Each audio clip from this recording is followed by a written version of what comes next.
Ladies and gentlemen, welcome to another episode of the Big MX Radio Podcast. Yes, if you're watching on YouTube, the background's a little different than usual. We'll get into that a little bit later, but I am your host, Brad Gebhart. With me on the line, a very special guest of mine and somebody that I love to have on the podcast because of his analysis and just the way we click when talking about the great sport of motocross, supercross, or in the overarching, the massive series of Supermotocross World Championship. Zac Herrin, otherwise known as Herrin Dane. Welcome back to the podcast. What's up, man? Long time no see. I'm glad to be back. And yeah, we were just saying it off camera, man. I think we're going to give an analysis, we're going to give a prediction, and we're both probably going to be wrong because I think there's going to be a lot of shakeups throughout this year. I'm excited to kind of break it down. Yeah, I'm excited as well. This is going to be a lot of fun. And just anytime that we get an opportunity to sort of break down the sport, I'm here for it. You and I typically, we're usually breaking down arena cross, the friendly confines, the tight quarters of arena cross. We missed the opportunity to talk about rounds 4 and 5. But do we just kind of like, do we scratch at that a little bit or just move straight into supercross? Man, I'll give you the run in. It was 3 and 4. 3 and 4 in the rear view. Right. So we'll pick up with 5 and 6 the first weekend of the new year. But yeah, I mean it's been fireworks just like we know arena cross can be. And I mean I think Vince Freezy has done Vince Freezy things. And He's I'm made not his talking about mark. what you think I'm talking about. I'm talking about good starts, good execution in the whoops, and consistency. And so, yeah, he's the man to beat right now. I'm not even really going to touch the contact. If you know, you know. I think that was a standard arena cross pass, and any rider that wants to be on the top step of the podium is going to do the same thing. So, no, it's been exciting. I think there's a lot more drama and excitement to come for the rest of the season. But yeah, man, it's going to be good. Some of these guys going to be lining up at Anaheim 1 as well. So you never know. That might play a role in my series as well.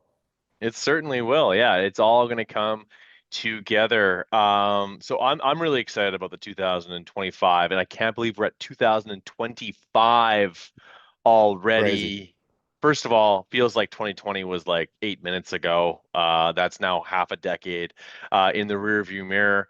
And but we have two amazing classes. A lot of guys are healthy. We haven't had too many like posts from the practice tracks where guys are ended up like doing a wrist or something like that. Although knock on wood, and I am my desk is made of solid oak. That we haven't had any issues with someone putting their wrist on backwards or hitting their head too hard. Let's get into it. We're gonna go straight into the 450 class. We're not gonna save the best for last. We're gonna get straight into Honda HRC, which was requested by the great Lars Lindstrom, the crew chief and basically like the big boss of the hot sauce over at Factory Honda.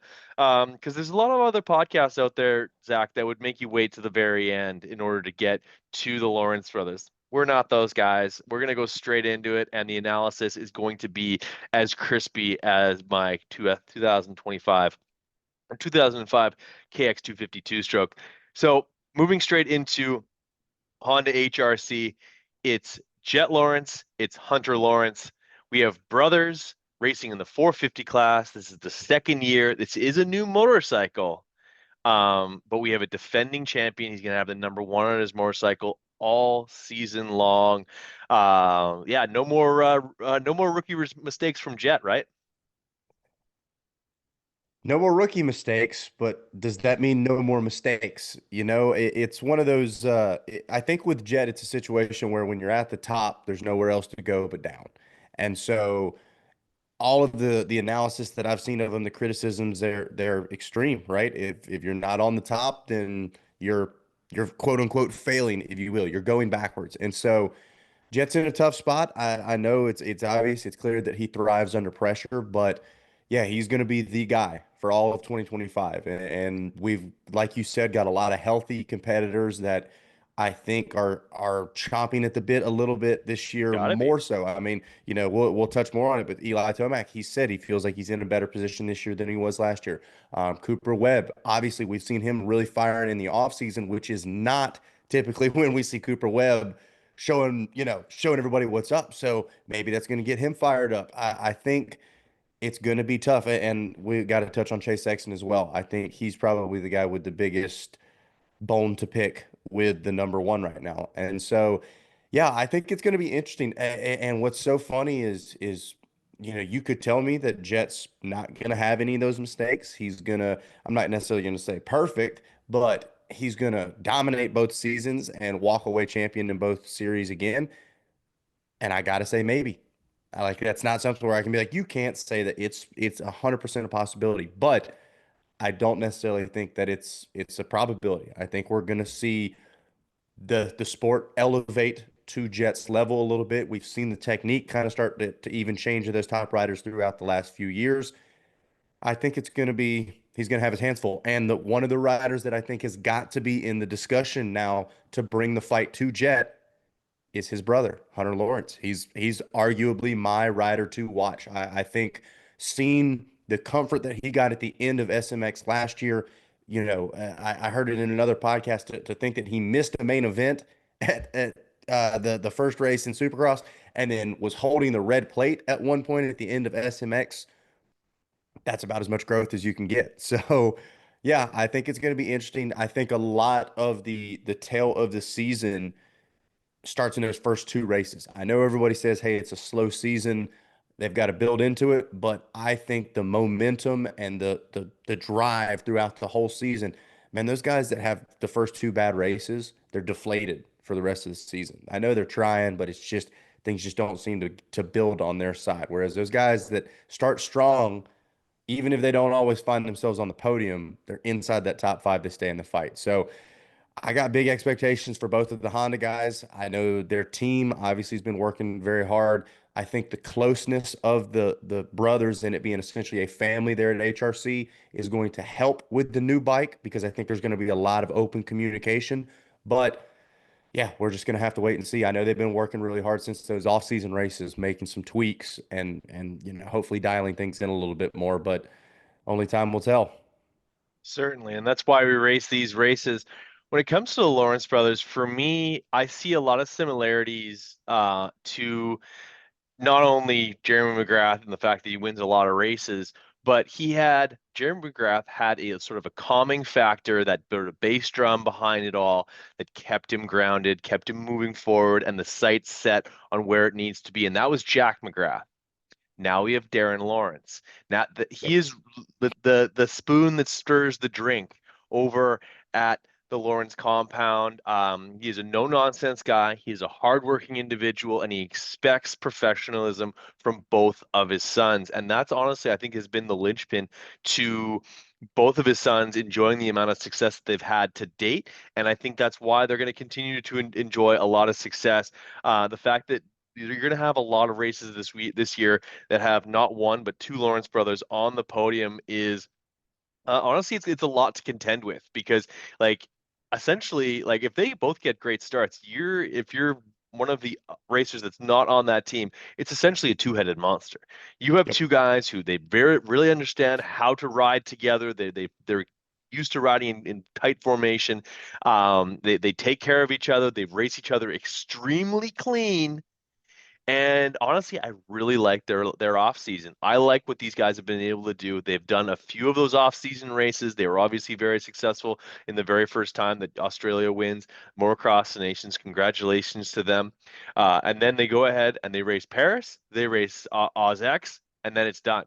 They have been able to go nose down, ass up at the Lawrence compound, getting this brand new bike figured out for Supercross. Yes, there's going to be some teething problems with their teething pains with that bike, as there is with every single manufacturer and every Yep. single model year when it's brand new.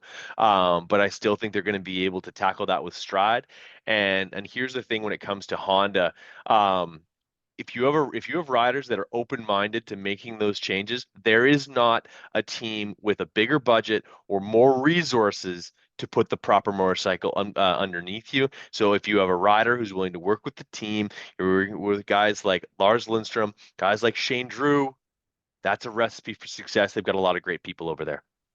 Yeah, without question. Like I said, I think the kind of general vibe, if you will, or feeling around that Honda tent is a family. It doesn't quite feel like a team the way they or just like a team. Obviously, these guys are close, but I don't know, just being around them, it's definitely, I think, a comforting environment. And like you said, I think the father figure that Dazzy plays, not only for the boys, but for a lot of the team. He's such a good communicator and he's so good Hmm. at explaining things. I genuinely feel like everybody kind of leans on him on that team to a point. So yeah, I think there's some high expectations, as is there with, moving on to Star Yamaha, a bigger lineup this year, as if they didn't have enough riders. Now moving up to a full 450 team with four different riders.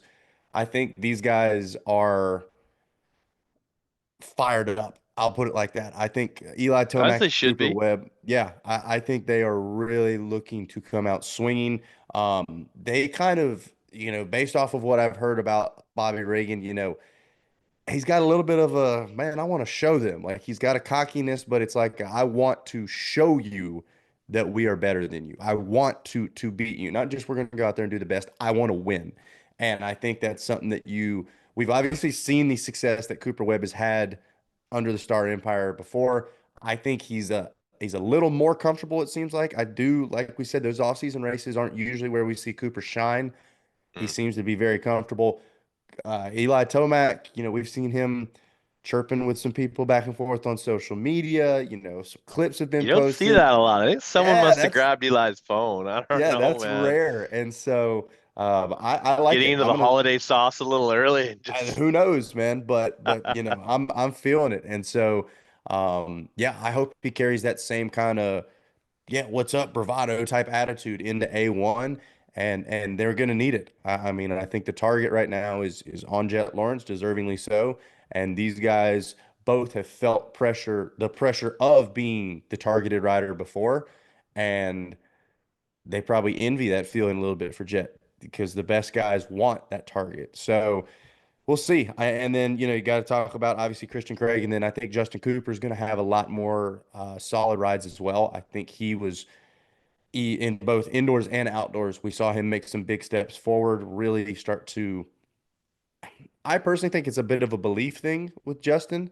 Like I feel like when he gets up there, he sees that he can do it, but it's being able to consistently put it up there and those top guys they make it happen. Even if they don't get the start, they find a way. And so I think we could see some things out of Cooper. I don't know whether we will, but I believe that we could. And so, and then, Craig, we've seen on social media, he seems pretty comfortable back on the Star bike. So, um, he's interested to just see gonna what look we'll, good. yeah, Christian God, just, Craig is just gonna look so dude, good on the if I could, motorcycle. if I could look Fox like one Racing. person riding a motorcycle, it's probably Christian Craig or Josh Grant, but I'm a lot more close size wise to Christian Craig. So, the style is just insane. Yeah, no, we're going Fox Racing head to toe. Absolutely unreal. You know that the design team over at Fox is going to have him absolutely styling. And then you throw in Kenny Day as well as Matt Mora over there, making sure that he's looking just absolutely tits every single weekend. And then you happen to inject his signature style. Like everyone talks about how good his old man looked on the bike. I think it's literally a completely separate entity. Yes, they are related, but Christian Craig has just like he has such a fluidity to his movements Yeah. on the motorcycle. It's like he's in slow motion even when he happens to be top step of the podium as far as fastest qualifier. And you're totally right. This Yamaha team packs a serious punch. It is not crazy to think that all four of these guys are going to be at the very top of time qualifying sometime throughout this next year.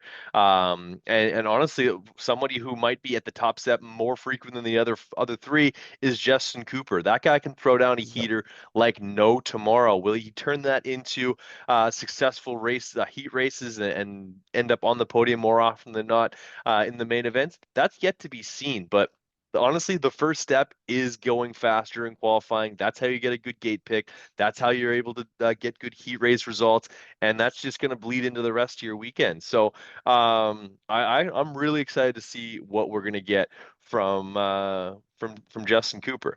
Now, before we move over to the Green Machines, you and I big fans of the Quackers. We got to talk about your hat, man. That is one stylish looking lid you got. Yeah, man. My man Gary over at Mesquite MX, Gary Bruff and the whole family. We were out there for the Thanksgiving Classic, man, having a good time, and so much fun that we decided we were coming back as quick as we could. And so, yeah, it's I know it's already circled on my calendar. First weekend in April, we're going to be rocking out for the World Mini GP. I was able to be a part of it last year. There's very few races nowadays where you can get 6 foot plus trophies, that you're bringing home. You get, your access to free photos and videos. It's just, it's an experience, man. And I mean, Gary, and what was interesting was last year's World Mini was the first time being out at Mesquite. And Verb Moto's obviously got a huge part of that as well. And it was run, we joked around saying Swiss watch companies say they run like Mesquite MX. It was so smooth. And I was curious to see whether it was just like that for that event or if it was like that for all of the Bruff races.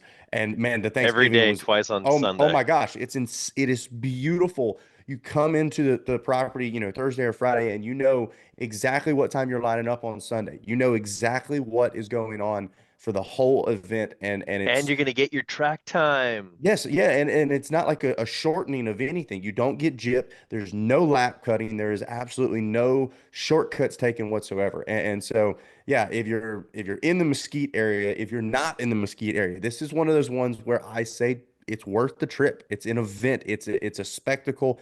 Verb Moto does a great job. Obviously, they got cameras out there. They're getting great footage and photos. And then the event itself is fun. I know talking with Gary at our last race, they're looking to do some more off-track stuff to get it even more exciting and have a good time. It's one of those ones that's worth checking out.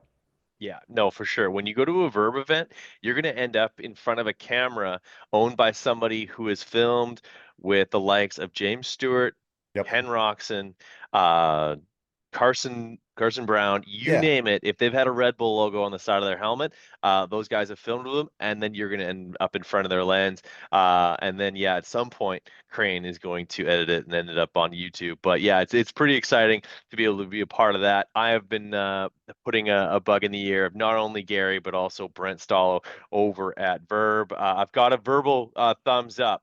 And you as well as I know that means absolutely fucking nothing.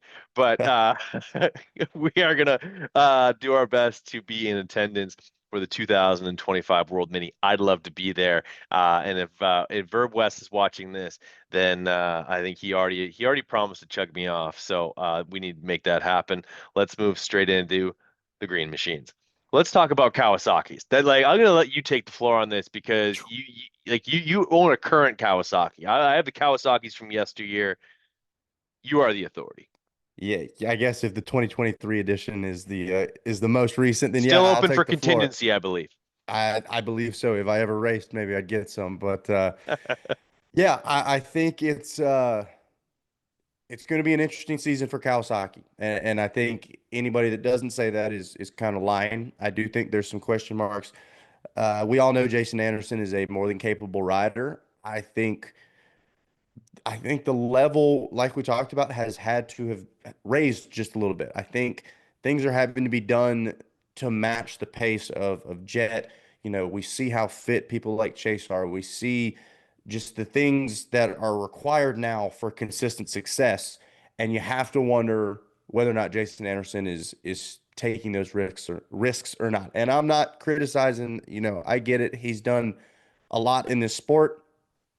I know people have talked about how much longer he's going to be around, whether he's moving from Kawasaki or not, but he's one of those riders where he could easily go out there and win. It is 100% possible. If there's a guy who has incredible technicality on a bike that doesn't get talked about enough, it's Jason Anderson. The guy is incredibly skilled on a bike. So, Smooth operator as oh well. man, I mean, like butter. And so we'll see, but we'll see is about the only thing that I can say. Jorge Prado, I'm hoping that Kawasaki has reasonable expectations. What those are is between Kawasaki and Jorge himself. I think he showed some potential last year. I think a lot of people, myself included, were surprised with how consistent he was able to stay where he was. But the gap between the backside of the top 10, to even just the top five consistently talking about a top five. That's harder now than it's ever been in the sport. And so being a little behind the eight ball, we know he had a crash, he got a concussion, had to spend some time off the bike. Whether anything's broken or not, it doesn't sound like. You got to wonder how those rumors started.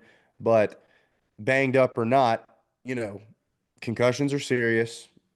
I'm sure everybody's taking the right protocols with that, but gotta wonder. You gotta wonder what he's gonna look like when he gets out there. Hopefully, I think the best thing for him and Kawasaki is to accept the probability of a slow roll. I'm not saying we can't see some big things by the end of the year, end of the season, but I don't think anybody's sitting there saying we're gonna light the candles at Anaheim. You know what I mean? So that's what we'll see, man. I mean, I do. I ride a Cowie. I like Cowies, man. I think, you talked about the Fox combos and breaking out some great looking kits. Obviously, Jorge and them have teamed The up for pink, some. the God, it looks pink. good. God, it looks good. But I need to get some. I it's don't know yeah, who I need. I don't know how much weight I need to lose. I don't know a what lot to needs look to like happen. Jorge. Yeah, yeah. Oh, he is slim and trim, Yeah, and I am neither one of those. Although we're working on it. I think I actually don't have my bathroom scale anywhere in proximity, but I think we are below 200 pounds for the first time in quite some time. nice. Um, but let's just get real about our analysis of Team Kawasaki. First of all, I think you said going to be a very interesting year. Yep. Jason Anderson is as capable as anybody that we're going to talk about during this podcast to win races, win Supercross races throughout the 31 round Supermotocross championship. He can win on any night he shows up. He's that talented. Now, we've talked about seven different riders aside from Jorge Prado. To this point in the podcast, we have not mentioned Justin Barsha, Chase Sexton, Aaron Plessinger, or Malcolm Stewart. There is an argument to be made that every single one of those guys on their best night can end up in front of them. That's It, that it- that, that's the theme of the season is 100%. you could genuinely take the top 8 to 9 riders and say in a week's difference they flip flop entirely. It is 100% possible, and I would love to see at the end of the year It's what about the who shows biggest up with the stat juice, is man. as far as from moto to moto, week to week, how much these riders flip flop around because these guys are. I mean, we're talking splitting hairs as far as the difference at the very top. So, yeah, it's gonna be the consistency. It's one of those things where, very similar to the GNCC series last year, where we had, 7 different racers in the first 7 races win races, and then an That's eighth racer at wild. the end of the year. And it's like, that's essentially your entire XC1 starting row. And when you get to that, it starts to become less about who can win and more about who cannot get the seventh or eighth. Those guys that are stacking seconds and thirds by the end of the season, it's like, wait a second, they're actually because that guy that won two, but then he got a ninth, and then he crashed and got a tenth one week. He's out just like that. So I Why you think gotta that's call out gonna. Stu Baylor like that, Oh, whoa, wait a second. I did not say anything of the such, Mr. Stewart, sir. man? Man just showed up to his practice in a caddy limo. I'm not talking trash on that. He's full factory now. Fair enough. He was looking way too prim and proper for the Dude, banquet, he though. was, yeah, I had to pull my chick aside and be like, quit fucking staring at him. Like he's No all doubt. dappered up, man. Got the shave and go walking around with his cute little kid. He was like, dude, what the hell? And Yeah. so now But it's he still has to get like absolutely buck wild for New Year's, and that's only in like 12 days from now. So how is he going to be a mountain man in 10 days? I don't know. I feel like he could probably put on some mean mountain man aspects in 10 days if he really wanted to. He's not gonna Fair he's not enough. gonna bathe. He's out there just cutting trail at the shoals, just putting in work. And so yeah, it's I don't think it's too not late for him to buy me a flight. not to go full GNCC style, but Yeah. it's going to get interesting next year with Caleb returning for that. Oh That's yeah. going to be it's Coming going to be back with serious. some swagger and some confidence, I might add. Dude, that guy oozes it. And quite honestly, hearing some of his interviews as far as how Yeah. unhappy he's Oh, his been, interview on Pulp, he's like, "Nah, I'm coming yeah. back to kick ass." Well, and hearing kind of, there's some of those between the lines comments where you really know who he's working with and some of those aspects. I think there's a point to be proved for Caleb. And I'm fully believing that he's capable of doing it. So we will very Love to much see. see it. Johnny Gerard's a sicko too, though. So yeah, it's gonna be a battle.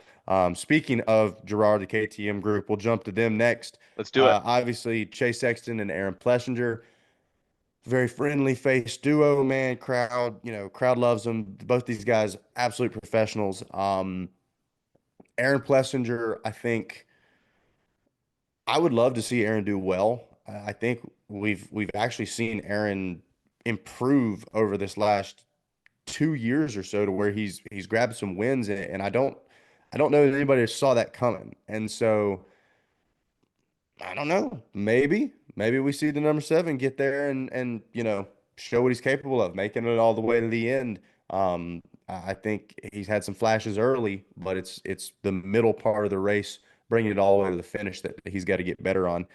For Chase Sexton, you got to get it done.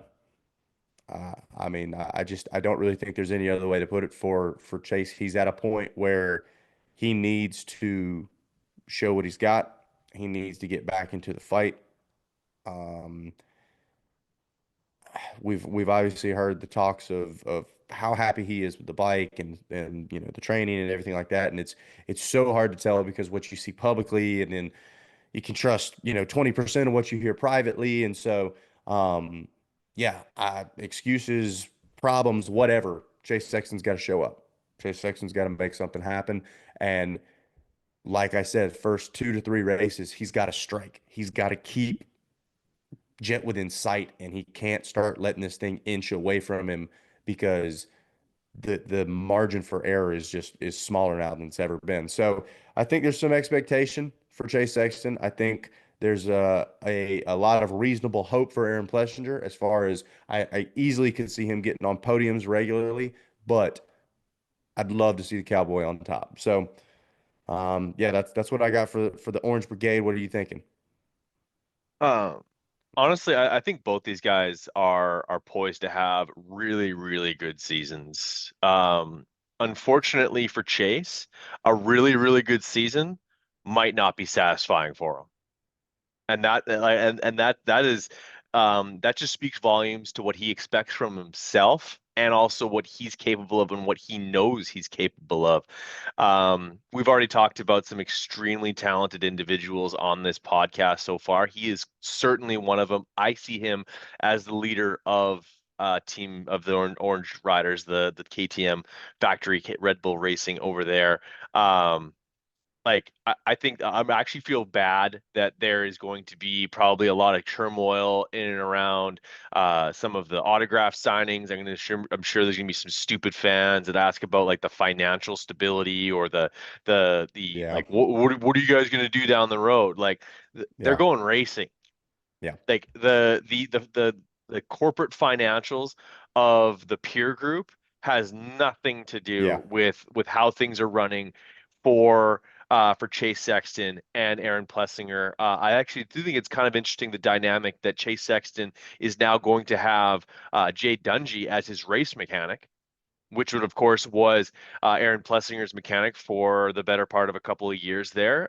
So obviously, like someone else going to be under the tent. Kyle Defoe no longer over there at all over at KTM. He was going to go motor department, and then essentially there was some downsizing within that. So he's no longer there. So Aaron working with somebody new, but this is a platform that's proven. This is a platform that's won races with under both of these racers. And when it comes to Chase Sexton, it depends on who shows up. Yep. Not gonna like say here is like it comes to down to a mental side, but he is absolutely 100% capable of winning on any night. He Yep. is also capable of making some mistakes late in races, and it's happened before. If he can clean that up, he is absolutely a threat. If he can't, he's gonna have more than a few weekends where he heads back to the truck and throws the helmet down. Yeah, I just like I said, I think the margin for error is so small right now with these guys, and the difference between a first and a sixth could be the smallest of mistakes. Like it's not even a tip over anymore. A tip over could be the difference between first and 10th. And so yeah, it's one of these things where these guys have to in a way, they've got to push the limits like never before, but they've also got to restrict themselves from taking unnecessary risks more than ever before because the punishment for those when they go wrong is greater than it's ever been. We moving to kind of the cousin, if you will, of KTM Husky. Um, The white Malcolm, KTMs, as I call them. exactly. Malcolm Stewart, kind of the lone soldier over there now, and he's another rider where I think a few years ago we could have said, "Hey, Malcolm's got the speed. He's got the ability to go and steal a win." I'm not saying that it's impossible now, but if I'm being 100% honest, I don't know. I don't know if I think it's in the cards. I think these guys, you know, between Cooper, Eli, both of the Lawrences, I Hmm. mean, there's just not enough room. There's only three spots on the podium. And so, I'll cut right through the bullshit for you. I think Malcolm Stewart, Justin Barcia, and Christian Craig are gonna battle like a motherfucker all season long, and there's nothing wrong with that. well, and that's what I mean. I think it's kind of like what you said about Chase. I think for a lot of these guys, they're going to have great seasons and they're going to walk away looking at the chart going, what? Like I rode like this all year long and this is what I got. And I mean, somebody's got to finish sixth on the season. Somebody's got to finish ninth, Yeah, and none of I these don't cra- think, yeah, I don't think the guys none of that these will guys are going train to thinking about eighth. None of them. exactly, exactly. And so that's not a dig at Malcolm. I still think he's a badass. I think he's got a ton of ability, but it's just, the consistency aspect of it and the you got to get out early. You got to be Yeah, able to make a statement in those first few races. I don't know. And I mean, Barsha, I can't necessarily say the same thing for because the guy's won like 9 million A1s. So yeah. who the hell knows? He's got some kind of Bike weird looks mojo. good though. Yes. No, I'm Like excited to see what the team's the able to do. TLD gear. I'm surprised Yep. he stayed on TLD because he was Alpine Star for basically Yep. now For no longer part of that team. Like that was actually a big piece for him, yep. especially with like that one Monster Cup when he was A Stars head to toe. Yep. I sort of assumed that that would be a relationship that he rekindles.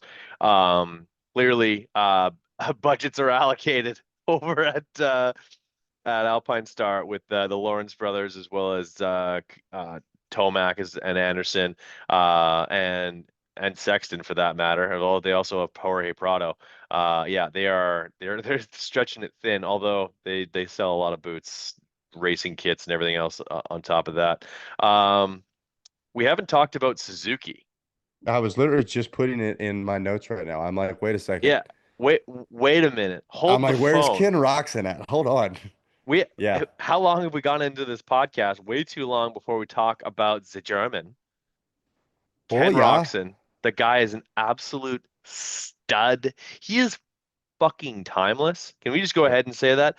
The guy is the ageless wonder. He is as good. He looks literally like you could probably just like grab photos or video from him training for the 2017 season with Honda and then just like export that, throw some yellow in the background and call it good because that's what he looks like now. The guy is an absolute powerhouse. He looks unbelievable. And yeah, we're gonna see him on that Suzuki again.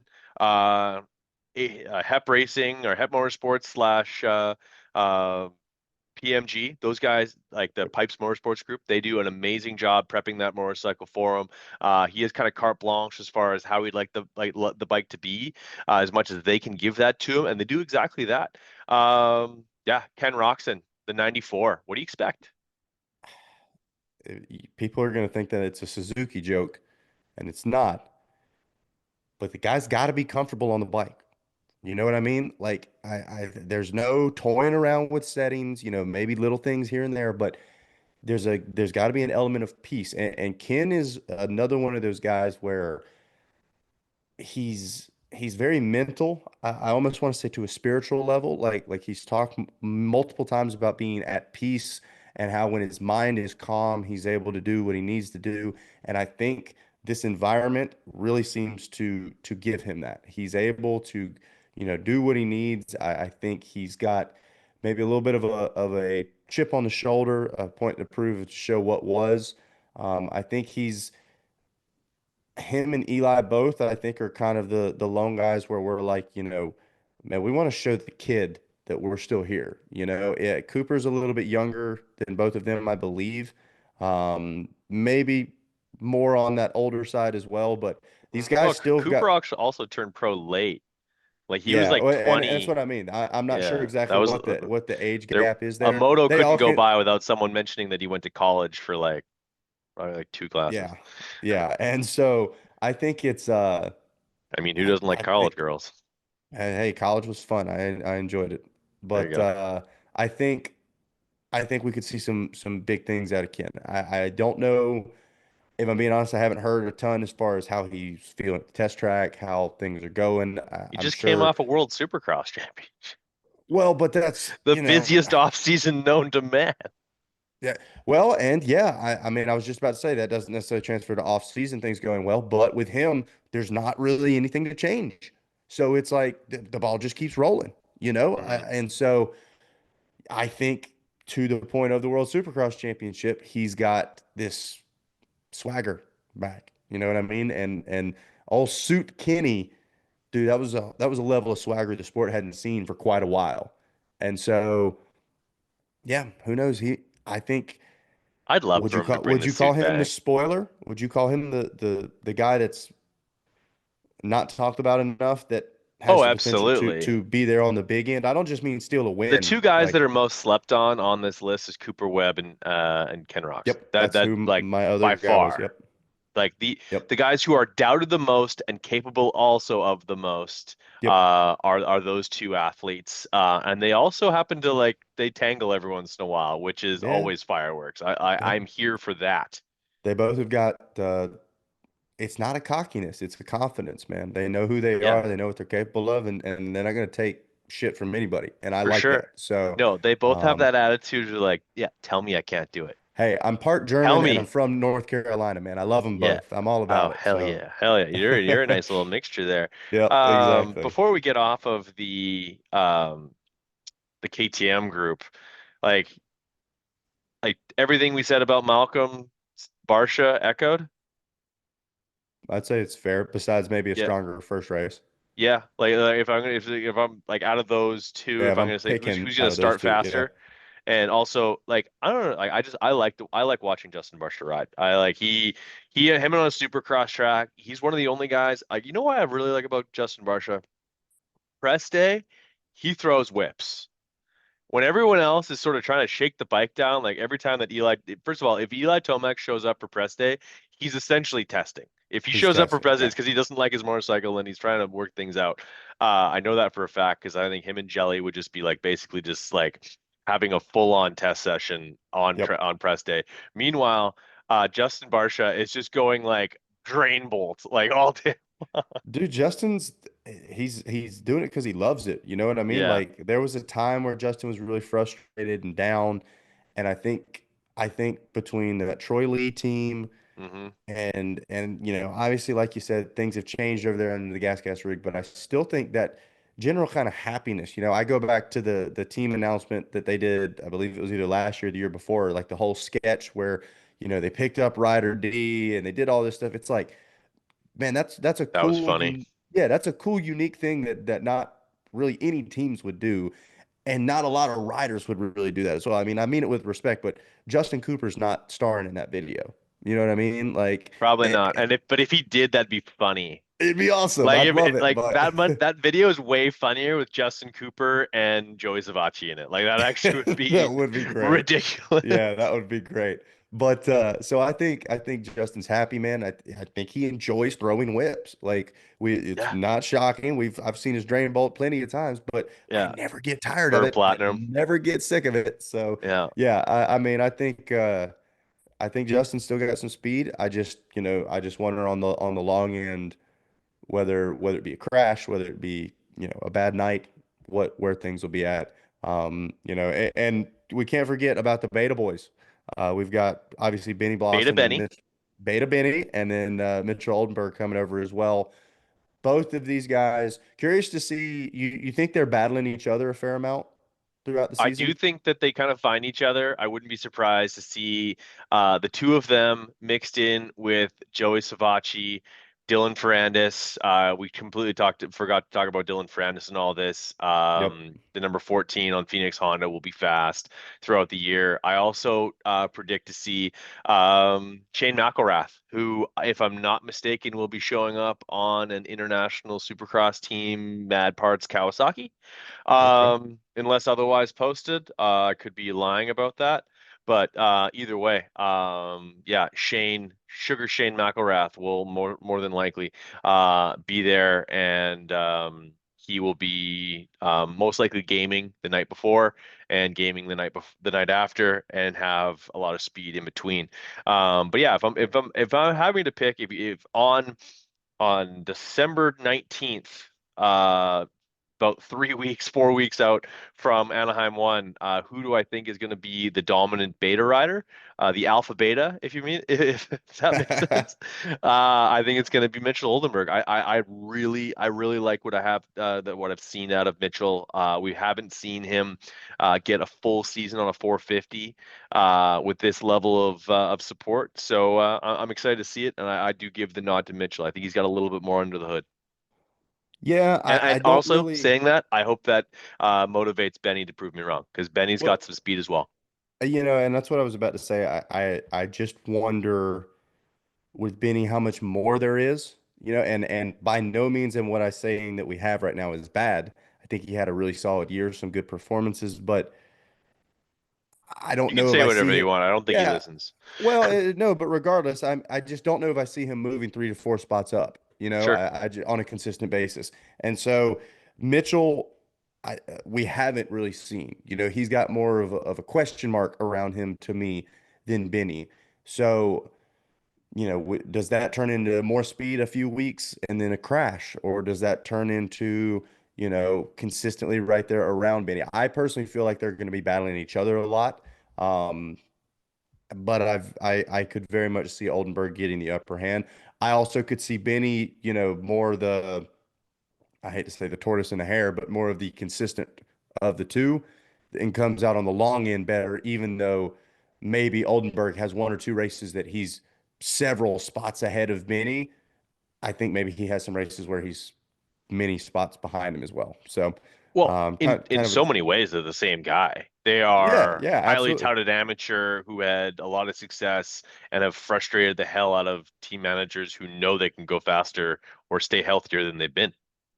Yeah, I mean, I think health is going to be another big theme of the year in 450 and 250. So, um, yeah, I just want to kind of get everybody's always excited for A1, and I am excited for A1, but it's also kind of like I just want to get through that first and second round, and then I kind of sit there and be like, okay, who's our players? Who's our actual contenders? Because man, especially now, it's like throwing, covering your eyes, throwing darts at the wall. You don't really know. There's so many different ways that it could play out that you could tell me and I'd be like, yep, 100% believe that. So, um, yeah, it'll be interesting as I plug in my laptop here. Unreal. Yeah, we're going longer than we expected. Let's go straight to the 250s. And I just want to like make this comment here. If you're a graphic designer over at Feld, are you just getting all of the Hayden Deegan win ads out of the way first before you move on to other priorities? Like you could probably save yourself some time and just kind of like pre-calculate which races he's going to be in, and then just at least have that graphic at the ready. Um, because he's about to have one hell of a winter or a 2025 season in general. I'm of the mind that it's going to be his last complete year on a 250. Hayden is racing west. He's declared it. He's a SoCal boy. He's going to be racing in Anaheim, San Diego, Anaheim, Phoenix before the whole place goes and heads off to I believe it's not Tampa for round five. Um, yeah, it's pretty wild. But yeah, let's just start off with the guy who I think is going to be your 2025 250 West champ, Hayden Deegan. It's gonna be hard to beat.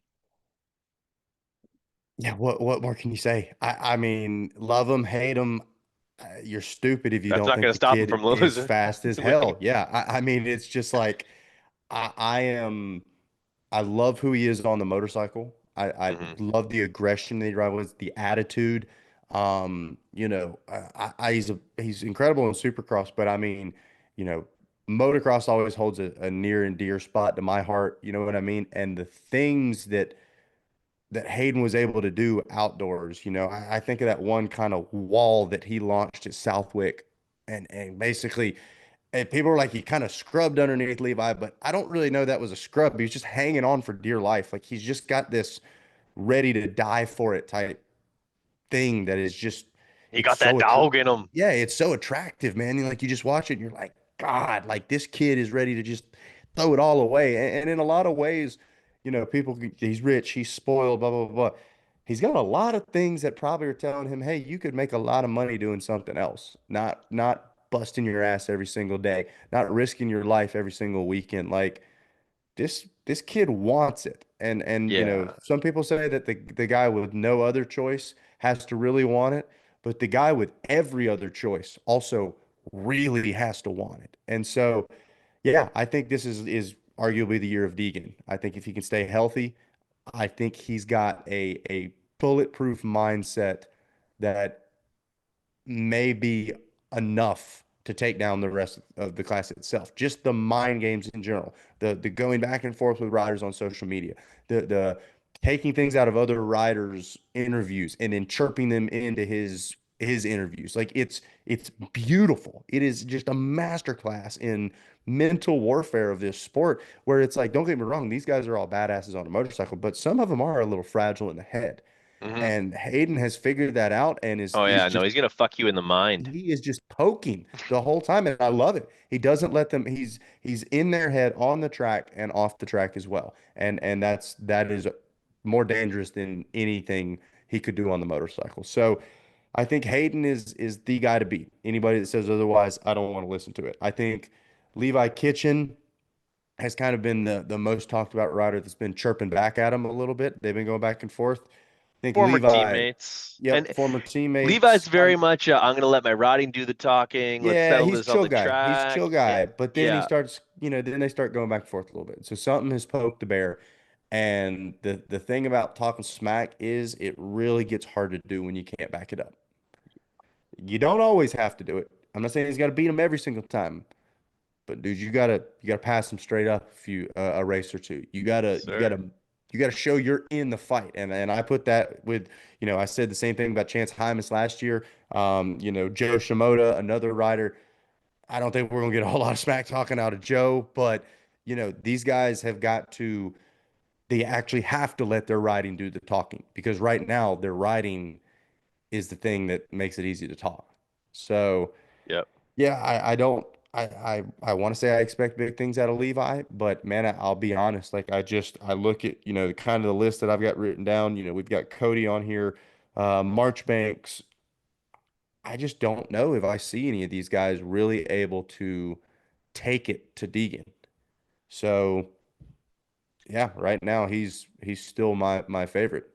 Yeah, it's Hayden's world. We're gonna be living in it for 2025 and honestly until further notice. Brand new bike for Joe. I hate that for Joe. Levi Kitchen, also a brand new bike. I don't hate that for him nearly as much, especially after some conversations back and forth with the one, the only Mitch Payton, and Garrett Marchbanks getting back onto the West Coast after a couple of years removed from racing that series. I believe, if I'm not mistaken, he rode West last or East last year. Although now thinking about it, I think I'm wrong about that. Either way, I think the Cowie boys are going to be coming out swinging and that is bad news for Ryder D, Jet Reynolds, as well as Cody Schock. Those three guys are those guys are going to be fighting for the back half of the top five every single race. And for a guy like Cody Schock, who last year was third in points at the end, he's not going to be happy with sixth, seventh, and eighth. Like he wants to be up there. He wants to be in the fight. And you and I both know he's going to fight for it. Yeah, I was about to say Cody Schock's kind of my one guy that I look at the list of like, hey, this guy's maybe gonna get in the mix and steal some of these podiums away. I really think he's got some belief. He's obviously got a good push from that Club MX Yamaha team. Um, Jet Reynolds, man, I don't know. The kid's got so much potential. We've seen it his whole life, but I just, I honestly, I'd rather say, I'm glad to see Jet made it through the season than say, man, what could have been again. So that's the big thing for me right now is I think Ryder D has got to prove something. I think he's got enough time in here now where it's like the new to the game is no more, man. You gotta start showing up. And so not the same exact team there at Gas Gas. Maybe you gotta wonder whether the expectations are gonna be a little more fiercely put out there, whether that, the family dynamic, the fun dynamic of Troy Lee's Hmm. still going to be there anymore. So yeah, it's right now. I mean, it's hard to even Joe, I think, is a question mark, between the new bike and then just Joe. I mean, sometimes you're like, dude, what's going on? And so, um, I think more so for the 250 class and the 450 class. Did you give Hayden Deegan the first three races? It's over. It's Yeah. done. It's done. Yeah.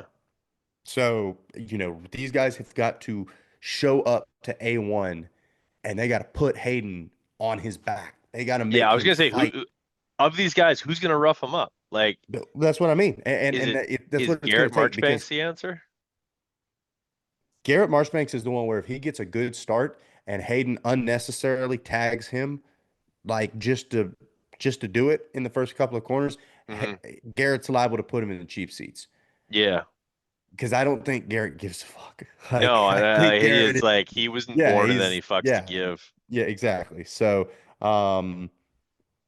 yeah, I love it. I don't know if he does that and goes on to win that race, but he might be the guy to take it to Hayden. So Mm. Yeah, time will like tell. I'm curious to like I like the one thing we haven't really seen is someone who can get under Hayden's skin and what Yes, that looks like. yes, Um like he's good at getting under other people's skin, but we haven't seen someone like actually get him irate. But yeah. I think that's the analysis. I think this was fun. We started it right around the time that we had originally wanted to start this podcast. So I'm pumped on that, given the scheduling issues that we had, especially considering we had a time zone International miscalculation. time zone conflicts. Yeah, Yeah. yeah, yeah. Eastern time, Central time, what have you. My new job has me not getting home until 5:30 my time, which is 6:30 your time, which it all would have worked out. But unfortunately, I live in a place where they do snow clearing on residential streets. So I am No now thanks. both my vehicles are like at least a 3 minute walk away, 4 minute walk away, a couple blocks over. I had to And put what, like -20? Is that it is, what's your yeah, it's temperature? -20 today, Dude, and snowing. So I'm going to insane. complete my pizza order here on the podcast. We are going to cut this thing off. Appreciate you, Zach. We might talk for a little bit off air here, but this is a lot of fun. Looking forward to Supercross and looking forward to the rounds 5 and 6 of Arena Cross coming at you. Appreciate you, man. Absolutely. Have a good night. Cool.